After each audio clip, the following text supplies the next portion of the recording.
বাসার গেটের ভিতর ঢুকাই দিছি বাইক, বাট আমার কিছু হয় নাই আলহামদুলিল্লাহ। অনেস্টি, লয়ালিটি এগুলো তো আসলে এখন আর খুঁজে পাওয়া যায় না। সুগার ড্যাডি আমি আমি আমি নিজেই তো সুগার, আমার সো আই ক্যান আর্ন। মাত্রই আসলাম তো এখনো ঘুরে ঘুরে দেখছি, যতটুকু দেখেছি ভালো লাগছে। ইচ্ছে খুবই আছে কিন্তু ভয় পাই, সাহস হয় না, কিন্তু খুবই ভালো লাগে। কোনো বাইকারের উপরে কি কখনো ক্রাশ খাওয়া হয়েছে? অ্যাকচুয়ালি আমি খুব একটা ক্রাশ খাই না, বাট দেখতে ভালো লাগে। হ্যাঁ, আমি অনেকবার খেয়েছি। হ্যাঁ, ওর একটু ক্রাশ খাওয়ার অভ্যাস। কখনো কি এরকম হয়েছে যে মানে বাইক নিয়ে কোনো মজার এক্সপিরিয়েন্স হয় না, যে ছোটবেলায় বাইক নিয়ে কেউ আমাদের জন্য অপেক্ষা করা বা এরকম কোনো মানে স্টোরি কি আছে? না, এরকম স্টোরি নেই, কিন্তু ইন্টারেস্টিং একটা ঘটনা আছে। সেটা রিসেন্টলি বড় হওয়ার পরে, ছোটবেলার না, সেটা হচ্ছে শুনি। বাইক চালানো শিখতে গিয়েছিলাম। সো ও আমাকে নিয়ে খুব ভয় পায়, যদি আমার ছোট, কিন্তু আমাকে খুব শাসন করে। তো বলছিল আপু সাবধানে সাবধানে। তো আমি ব্রেক করব নাকি স্পিড বাড়াবো, ওইটা আমি কনফিউজ। আমি সাবধানে বলার পর আমি ব্রেক চাপতে যেয়ে আমি আরো স্পিড বাড়ায় একদম যে বালুর উপরে পড়ছি। লাইক বালুর উপরে আমার মুখটা এভাবে পড়ছে, আমি যখন পড়ছি একদম সাদা ভূত, পুরো মুখে বালু। সো এইটা না না না না, আমি পিছনে দাঁড়িয়েছিল, দৌড়াচ্ছিল, আমি শিখছিলাম, ও দৌড়াচ্ছিল, আমাকে গার্ড দিচ্ছিল যে আপু আপু এভাবে এভাবে, আপু এভাবে, কিন্তু নিজেও পারে না।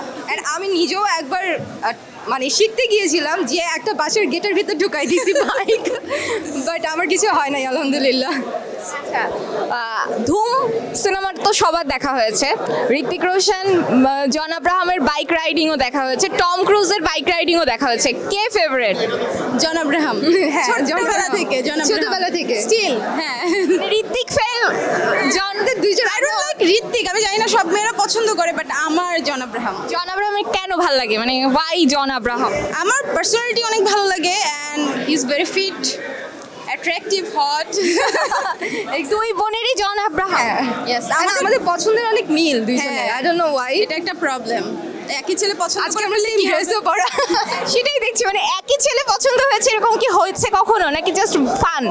লাইক পছন্দ না, বাট আমি কখনো যদি বলি এই ছেলেটার লুক ভালো বা এই ছেলেটা অনেক স্মার্ট, ও বলে ও মাই গড, হ্যাঁ আমিও একটু আগেই দেখলাম এই ছেলেটা। লাইক ভিডিও স্ক্রল করতে করতে সামটাইমস আসে না যে আচ্ছা এই ছেলেটার লুকটা ভালো, এই ছেলেটা ভালো করছে, অ্যান্ড দেখি যে হ্যাঁ ওরও পছন্দ মিলে যাচ্ছে। সো এটা আসলে স্ক্যারি। জানি না ইন ফিউচারে কি হবে।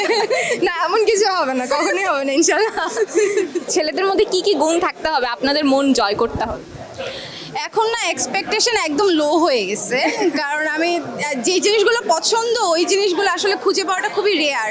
যেমন অনেস্টি, লয়ালিটি এগুলো তো আসলে এখন আর খুঁজে পাওয়া যায় না। মানে টাকা না হলেই হবে, অনেস্টি রিয়েলিটি থাকতে হবে। অ্যাকচুয়ালি একটা ছেলে আসলে প্রতিষ্ঠিত হওয়াটা ইম্পর্টেন্ট, বাট নট নেসেসারি যে অনেক টাকা হতে হবে। অ্যান্ড ও সেম, আমাদের আসলে ওরকম ফ্যাসিনেশন নাই যে আমরা রিচ কিড বিয়ে করব বা রিচ ম্যান বিয়ে করব। মানে তাহলে আপনারা সুগার ড্যাডি কনসেপ্টটাকে একদমই পছন্দ করেন?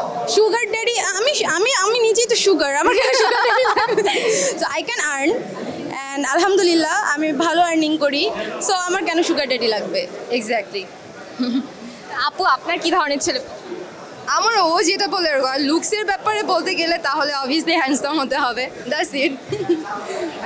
আপনাদের দুজনের একটু ব্যস্ততা সম্পর্কে জানতে চাচ্ছি। অফকোর্স আপনারা মডেলিংয়ের সাথেও যুক্ত, মানে কি ধরনের কাজ করছেন এখন, আর আপনাদের ভবিষ্যৎ পরিকল্পনা কি, মানে কি কোন জায়গাটায় নিজেকে দেখতে চান আগামী 3 বছর পর? অ্যাকচুয়ালি আমার বিজনেস করার খুব ইচ্ছা, আমি টুকটাক করছি, অ্যান্ড আসলে এখন এক্সপিরিয়েন্স গ্যাদার করার জন্য জাস্ট করছি, বাট ইন ফিউচার আমার বিজনেস ওমেন হওয়ারই ইচ্ছা। অ্যান্ড এখন তো ব্যস্ততা হচ্ছে ব্র্যান্ড প্রমোশন, এগুলোই, কন্টেন্ট ক্রিয়েশন, এগুলোই।